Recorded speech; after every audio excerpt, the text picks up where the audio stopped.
হাগ্ৰামা মহিলাৰ খং উঠিছে। বুঝি পাইতো আপোনালোকে বড়ো ভাষা না ইয়ারই সব বড় কথা কই আর ভোটটো আমাক না দে তোমাতে কিন্তু মই জানো সব ওই ট্রেক্টরক দে এই না দে এই ইয়ার না এই কাউটো পরিমলে বইছুম না হ্যাঁ কখা লাগে আমাক না দে কম দে আমি না জানি নাকি ভোট কমকৈ পোৱাৰ কাৰণে মুকলি আক্ষেপ হাগ্ৰামাৰ।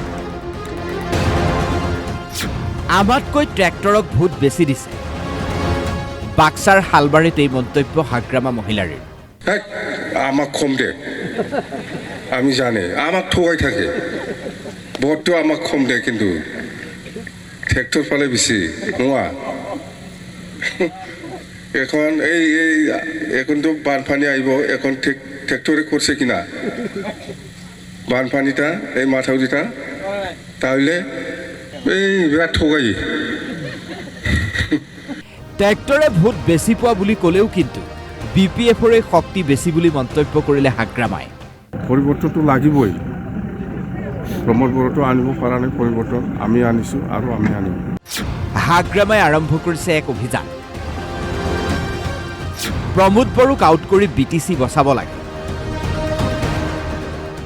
BPFক লৈ প্ৰমোদ বড়ো শংকিত হৈ পৰিছে বুলি তাৎপৰ্যপূৰ্ণ মন্তব্য হাগ্ৰামা মহিলাৰ। প্ৰমোদ বড়োক লৈ পেলাই মই শংকিত হোৱা মানুহ নহয় প্ৰমোদ বড়োহে আমাক লৈ পেলাই শংকিত হৈ আছে। খাম্ফা বৰগোহাঁইয়ে বিজেপিত যোগদান কৰা সন্দৰ্ভতো মন্তব্য কৰিলে হাগ্ৰামাই। মোবাইলত দেখিছোঁ মই খাম্ফাই মানে বিজেপিত যোগদান কৰিব বুলি শুনিছোঁ কিন্তু মই এতিয়ালৈকে খাম্ফাই ফৰ্মেলি জইন কৰাটো মই দেখা নাই বা খাম্ফাৰ গলাত বা মাথাত টপি দেখা নাই মই বিজেপিৰ টপিটো মই দেখিবলৈ পোৱা নাই।